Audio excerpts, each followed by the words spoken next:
Islamabad Tarbela dam में मजीद 2 unit से बिजली की पैदावार मुकर्ररा हदफ से 21 रोज पहले शुरू हो गई है। वापडा ने मट्टी से बचाव के लिए तरबेला की 2 टनल एनटेक की सतह बंद करने का काम मुकर्ररा मुद्दत से पहले मुकम्मल कर लिया। दोनों टनल की सतह बंद करने का मकसद तरबेला हाइडल पावर स्टेशन से बिजली की पैदावार में इस्तेहकाम लाना है। मज़कूरा काम आलमी बैंक की माली मुआवनत से मुकम्मल किया गया।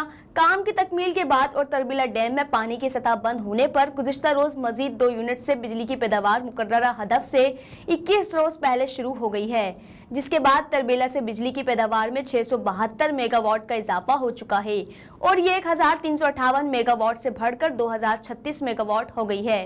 तवक्को है कि आइंदा 10 रोज में तरबेला से बिजली की पैदावार 3800 मेगावाट तक पहुंच जाएगी। गुज़िश्ता रोज वापडा की पन बिजली घरों से नेशनल ऑफ पैक आवर्स के दौरान 5264 मेगावाट बिजली मुहैया की गई है।